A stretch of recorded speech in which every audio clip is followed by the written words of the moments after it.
Pat, it's kind of rare in a weekend where we have NC State, Carolina, and Duke all win. And in the same weekend, it all felt like upset victories. And that started on Friday night with UNC, as I don't think anybody going into the game really thought that they'd take care of Syracuse the way they did. Duke goes down to Death Valley. They take care of Clemson, first time winning there in 45 years. And then the scene right here on the field that's behind us, NC State taking care of number 8 Georgia Tech. What a weekend. And I think the theme of it there is that in one way or another, media, fans had written off all 3 of these teams, different capacities, right? Yeah. You know, Duke was a team that we thought would be the best in the triangle, compete for an ACC title. They lose a few games early. They beat themselves repeatedly. And it's like, well, that's not them. Well, now they're right back in the ACC title mix, potentially in the top 25 mix. UNC, well documented all the issues they've had, but to their credit, and to Bill Belichick's credit, he said they're improving. They have. Yes. The defense has looked great the last few weeks. You could argue this should have been their 3rd win in the row. The offense gets going in the second half, and they've got an identity now, defense and running the football. And NC State has to be the story of the weekend. This thing ends in a field storm. Yes. This thing is their best performance of the year, one of the best under Dave Doran. Yes. Offense just didn't blink all night.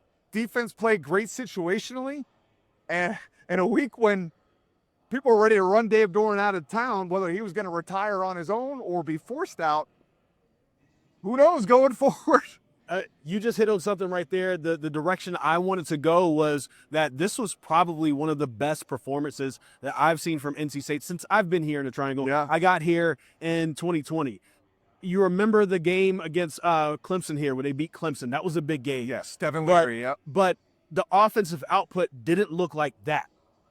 You'd probably say that maybe the defense wasn't as good. You did give up 36 points, but you answered it with 48. And when you have more points, you're definitely going to win. And CJ Bailey, definitely his best game in college.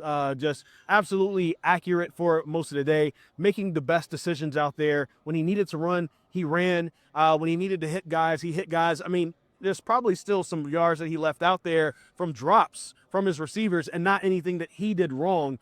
And what a way to bounce back from a game at Notre Dame where like everything seemed to go wrong for in that game. And he's able to bounce back, and NC State gets this win over number 8 Georgia Tech. And, you know, outside of just all the noise around Dave Doran, this is still a team that believes they can do something special this year. And they're still within range to possibly make a bowl and maybe do something else, later on down the line. Couple things to hit on there. You talked about CJ Bailey and the performance that he had. It comes in a night when they don't have his 2 best offensive weapons. Great point. Justin Jolie, out. Hollywood Smothers, out. Enter Duke Scott, the freshman from Georgia, who absolutely delivered on the ground. And just the mistake-free football all night long from CJ Bailey was the difference, because what this game came down to was, could you not just get a stop, really? It was just, can you force a field goal? Yeah. And that's what the NC State defense did. They forced several. Georgia Tech missed one as well. And NC State able to pull away. You know, I remember being here at the opener, the ECU game, and NC State got up big, and they let ECU get back in that game. And the fans were ready to run Doran out of town after that one in a win, because they'd seen it so many times before, him kind of get really conservative late. And they did in a way in this one, but it was warranted. They were just running clock. Yeah. Because at a certain point, the math is the math. And, you know, one of the things, if you look at it, they only punt it twice. Second possession, they punt it, and then they punt it on the last possession because obviously, you know, you're not going to do anything crazy towards the end of the game. But that's it for NC State. Otherwise, besides the fumble, they scored on every other possession in this game. And so it's very interesting to watch how this game went, but also it's also interesting to watch how people react to what was happening within the game. When they went up by 11 in the third quarter, I'm not going to say who, but a member of the media locally who doesn't work for WRAL texted me and said, NC State is going to blow it like they always do. That was the text that I got. And I don't know if I necessarily felt that exact way, but I didn't think that maybe they had enough to really put away Georgia Tech. I felt at that point with 11 up, maybe they'd play with a little bit more swagger than what we've seen because it's already been a great night. And boy, did they just put it on extra thick. I mean, really, the touchdown that Georgia Tech scored at the end, I mean, that's garbage time. The score wasn't the game wasn't as close as the final score indicated. Final score says they won by 12. It really won by a lot more than that. And so NC State, man, just coming out, showing what they can do. It really shows you what they could be if everybody played consistently. And it makes you wonder, what is the disconnect in these other games where they lost, to teams like Duke and teams like Virginia Tech here? Yeah. You kind of understand the Notre Dame loss, but those other two losses are really going to haunt them down the line. And I remember me and you on this video podcast after the Wake Forest win. Yeah. Looking at this NC State team as one that could be special, could be the one that was different because they had CJ Bailey at quarterback. They finally had this offense. The defense was playing situationally well. And something Dave Doran had said all season long, how much he likes the character of this team. And then really after that, it had been downhill. They lose 4 or 5. And when you win a game like this over number 8 Georgia Tech, you're going to be kicking yourself for those losses because the Duke game was a game that was theirs. They beat themselves. Yeah. The Virginia Tech game, they just inexplicably could not control the ball or tackle. Couldn't tackle in that game against a team that had lost their coach, and they had a chance at the end of the game for CJ Bailey to drive down and win it, and they couldn't do it. I will say in that Virginia Tech game, that was the day after DJ Elliott's daughter died. Yeah. So that was probably a big factor when you look at, I mean, that was a game I think that they pretty much lost on defense. Offense could have been a little bit better, but when you look at some of the big plays, the explosive plays that they gave up to Virginia Tech, you could explain that by those guys were thinking about their defensive coordinator, and they just weren't locked into the moment. And so that's new. You want to film on the podcast here? We got Casey Marcel over here.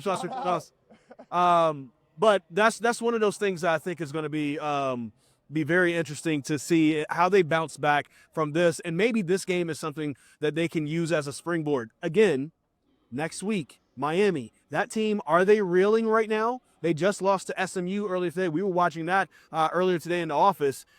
They have a chance to maybe make it 2 weeks in a row with big-time wins. And then all of a sudden, are we talking about potentially a ranked Wolfpack team if you beat 2 ranked teams? I mean, it reminds me of the MJ Morris season, the Brennan Armstrong season, where that season was written off as a disaster when the Brennan Armstrong experiment didn't work to start the year. They go to MJ Morris. That has like a glimmer of hope, and then he basically benches himself to redshirt. Yeah. And then Brennan Armstrong comes back in, and they go all the way to the Pop-Tarts Bowl. And it was kind of a magical end of the year. I mean, this is what Dave Doran does. And ultimately, this story is really about him, right? Because this is a week, Chris, where the heat on him, I don't know if has been higher in 13 seasons. And it's multifaceted, right? Like, Yeah. He's obviously good enough to be a college coach at this level, but 13 years in, when you've seen this story over and over again, you understand why you might want to make a change. And then you partner that with the fact that Joe Giglio has reported all season that they had to talk Doran out of retirement after last season. Yeah. Now, there's obviously a lot to that story, and our WRAL's Brian Murphy asked Doran directly at Thursday's press conference about it, and Doran said that, no, he's not thinking about retirement. He wants to retire eventually, but he's got 4 years left on his contract. He wants to coach this team, and he really likes this team. Yeah. And I think some of the reasons why, if you believe Joe Giglio's report, which I have no reason not to, I mean, he's the most respected journalist on the NC State beat, one of the reasons I think Doran might have reached that conclusion after last year is because he didn't like last year's team. He said so very much on his radio show publicly this week. Yeah. Here's one of the things I want to talk to Wolfpack Nation here, because I can understand some of the frustrations, but also Dave Doran has done more good than bad here at NC State. And maybe sometimes you just need a new voice around here. But here's the other thing. You look around, look at the investment that Duke and UNC put into football recently. We don't know if NC State has put that same amount of investment. We saw just the difference in recruits. We don't know what the result is on the field yet, on the court yet, but just the difference in the level of recruits that Will Wade was able to get over Kevin Keats. I mean, there are guys that Will Wade are paying more than Kevin Keats' entire budget in his final year here for NIL here at NC State. So you wonder if NC State ups the budget, it puts a bigger investment into football, Could you get the bigger recruits? Can you have those bigger 9, 10-win seasons with the guys that maybe you miss out on because they go to Clemson instead of staying home, or maybe they go to Ohio State, like Noah Rogers did originally before coming back here. You never know, and I think Dave Doran is a good coach. Maybe you just need a bigger investment into that coach, into this program, so that you can get those players that can change the trajectory of what this team can do. But right now, you've got some players, and I'm even more impressed that they did this without Hollywood Smothers and without Justin Jolie, two guys that, I mean, Justin Jolie is going to get drafted next year. Hollywood Smothers could possibly get drafted if he decides to leave or if he goes in 2027. Those are NFL draft guys. Yeah. And those guys didn't play, and they still were able to come out here and do this. Well, the rest of the season becomes a conversation about, do you or do you not retain Dave Doran? Can you retain CJ Bailey? Yeah. The way things were trending, you almost couldn't blame him if he wanted to go transfer to his hometown of Miami. He was going to need a quarterback next season. But wins like this go a long way. Throwing up 48 points in a primetime game against a ranked team go a long way. I will say Bailey had a chance to bounce before. Yeah. I mean, he had a pretty good freshman season coming in. I know we don't know for sure which teams came after him, but teams came after him, and he decided to stay here at NC State. So he's shown a level of loyalty, but of course that's going to depend on who all stays. So if Dave Doran goes, you might see CJ Bailey go as well. I think that's but fair. if Dave Doran is here, maybe CJ Bailey is here, especially if you can make sure he gets paid and he's happy he has the right weapons around him. I think if you get to the other teams in a second, I think the point you made was a good one about the investment. Because this is going to be a year. Look how many openings are in college football. Oh, man. Right now. Oh, man. So it's going to be a tricky domino effect for NC State and the kind of candidates they're going to be able to draw from. So do you, to your point earlier, pull a Virginia, who easily could have moved on from Tony Elliott and instead invested in him, invested in that roster, and we've seen the results play out on the field where Virginia has been one of the best teams in the conference thus far. So it's going to be really interesting. And I'd like to say I know what's going to happen. I have no idea. We don't know. We don't know. Who do you want to hit on next? Want to get into Duke or you get on Belichick? Let's go to Duke, and we can end with Belichick. We were watching the end of this Duke game, and that was a shootout also. I mean, you talk about offense. This was a great day for offense. Duke going into Death Valley, getting the first win there in 45 years. And after the game, Manny Diaz said it was going to take their best to beat the best of Clemson to make sure that they can get the win. And he was happy that their best was better than Clemson's best. And Clemson's at home. They put up 45 points at home in a game that they're very comfortable in. They just had to roll out their beds and go over to the stadium that's close by. And Duke is able to walk in there and not only get the win, but the fashion that they got the win. They were up by 2 touchdowns in the first half. Clemson started storming back in the second quarter and absolutely had all the momentum. Duke started playing catch-up in the second half. And then you talk about at the very end, Duke just marches down the field, 3-yard touchdown run from Nate Shepard. Duke was down 45-38. Nate Shepard gets that touchdown, and they say, we're going to go for 2. We're either going to lose this or we're going to win this game. We're not going to send this to overtime. And man, what a play that was called right there, because Samir Hagan just kind of is the underneath guy, and nobody followed him from Clemson. And even with the Shepard touchdown, nobody was around him either when it came to him scoring that. And NC State Duke with their amazing goal line packages, able to get not only the touchdown right there, but the 2-point conversion, walks away with the win. And what a big win for Manny Diaz as well. And talk about situational football. You just broke down that play right there. I can't help but be reminded of UNC's failed 2-point play at the goal line, and kind of just the differences there. Like, they ran a play that they said worked great in practice all week, talking about UNC, but it didn't get the look that it was designed to go against.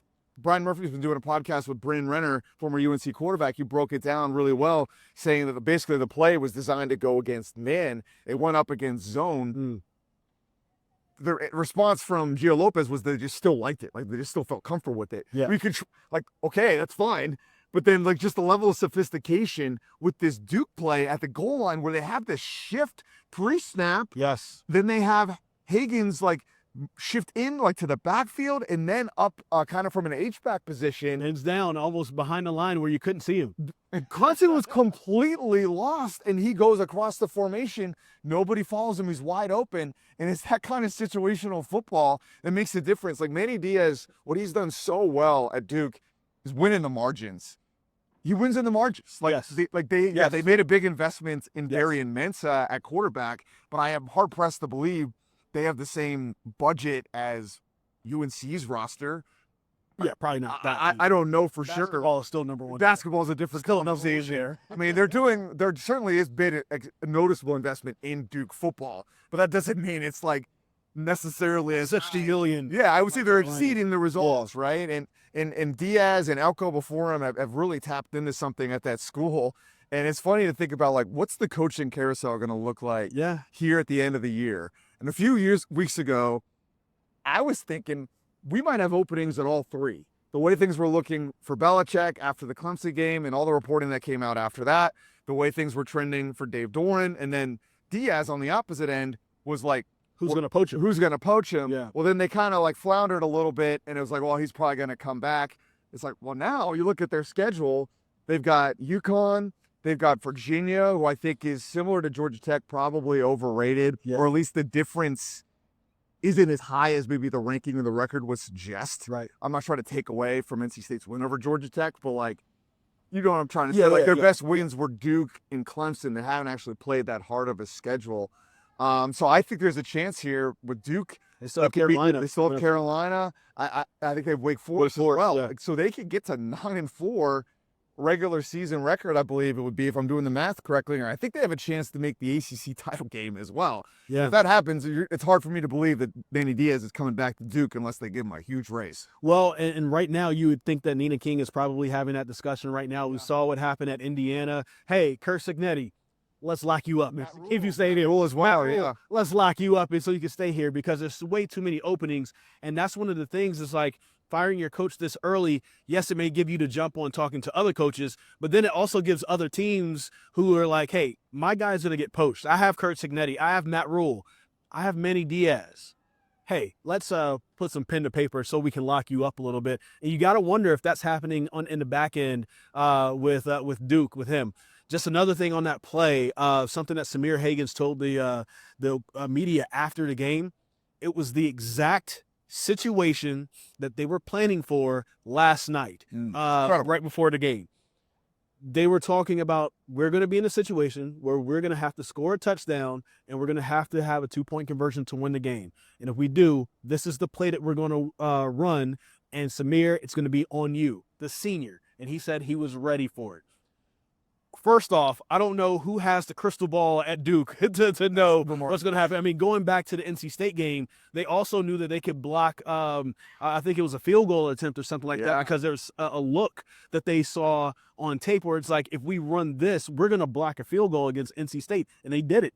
There's something going on at Duke, a crystal ball or something, but they're looking at things on tape and they're being able to dial things up and say that, hey, we're going to go have this with this result, and it's happening. They're doing it. Big win for Duke, and it's going to be interesting to see where they go from there, and they do have a favorable schedule, as you said, after this. Okay. Is it time to talk Belichick now? I think so. I think so. And it's going to be a positive conversation about Belichick. Very positive. Because he finally gets his first ACC win. He gets his first Power 4 win, 27-10. Over Syracuse. And like anything, this conversation is nuanced.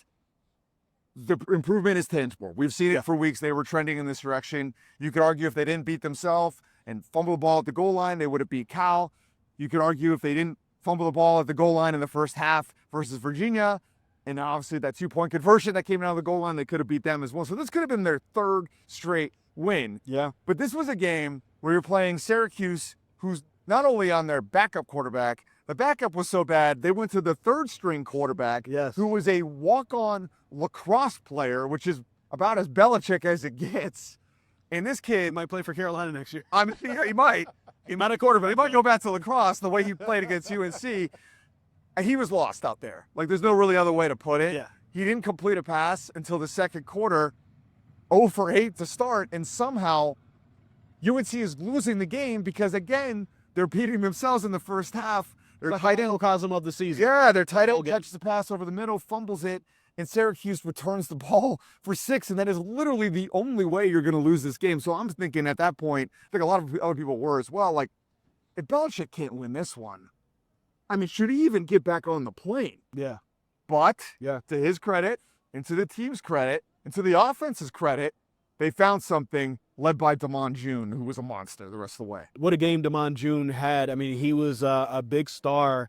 You've had so many people who've either left the team or like even Caleb Hood, who had to retire medically. So many different things that's happened to this team, and you needed somebody to take the team on their back and just go.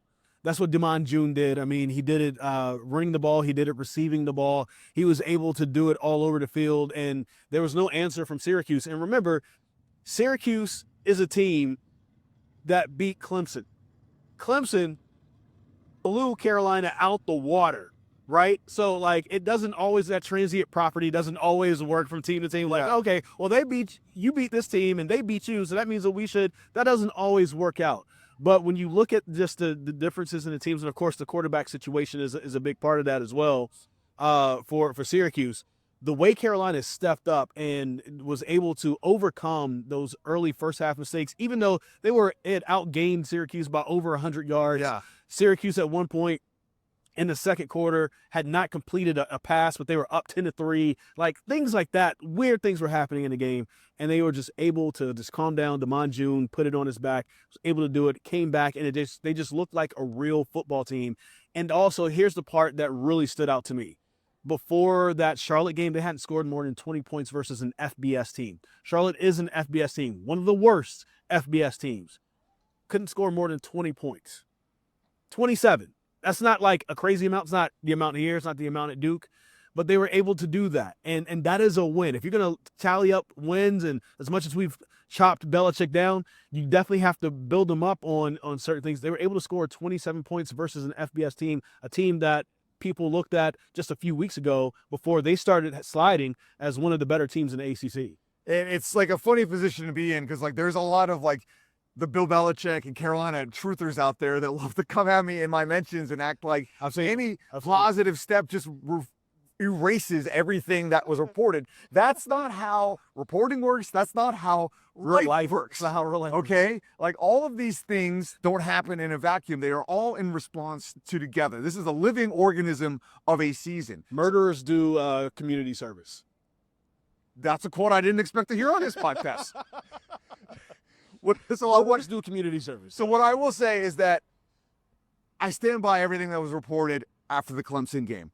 But it's funny the way things happen, right? Like, there's almost like a symbiotic relationship that the media has with the team, and it rallied at least the players together. Like, the divide on a team together. I did. You brought the team together. I'm not going to take credit for it because the haters will hate me even more.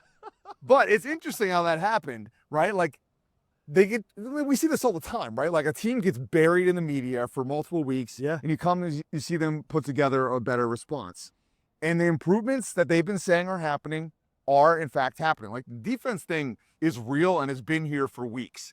The offense, I'm still taking with a grain of salt because Syracuse, you said they finally broke 20 points. Well, Syracuse, I think, has given up at least 30 to everybody since Steve Angeli got hurt, and UNC didn't crack 30. Yeah. So, like, you kind of put it in a little perspective. The Gio Lopez numbers, efficient, 15 and 19, I believe for over 200 yards, threw a couple touchdowns.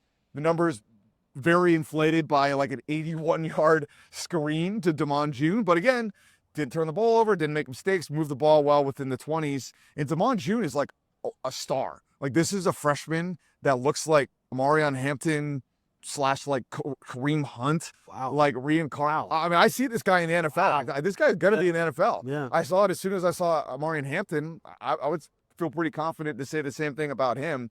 So they're finding something, and how well is the season going to finish?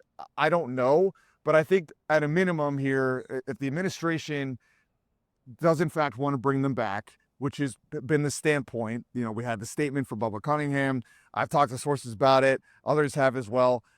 they understand that this was a NFL coach coming to college. There was going to be growing pains. Clearly, it's been very rocky implementing Bill Belichick's NFL culture, to say the least. But this does give you some confidence that if they can learn from the mistakes that they made in the transfer portal, which is really basically the crux of why this team isn't as talented as it should be. Yeah. They just weren't able to really land players they wanted in the first go-around in the portal. They had to bring a ton of guys in the spring, including their quarterback. That is very difficult to implement.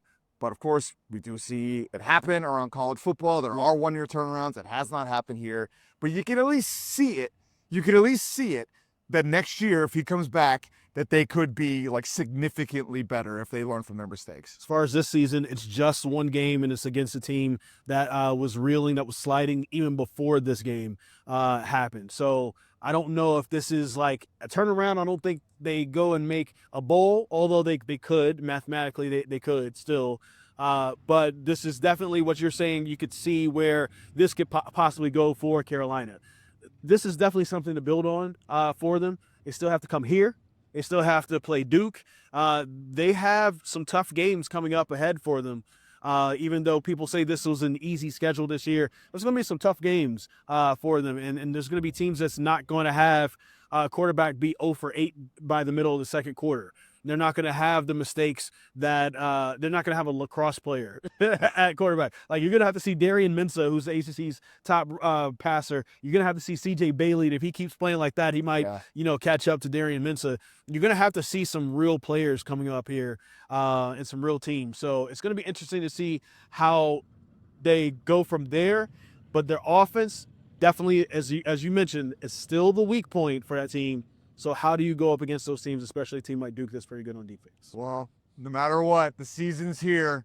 It always comes down to the triangle teams playing each other. Man. They never disappoint. We got a few good ones coming up, and that's UNC versus NC State matchup just got a whole lot more interesting. Absolutely did. Man, Pat Welter, we've talked for a long time. Yeah, I'm lightheaded. Let's go. Thank you guys for watching.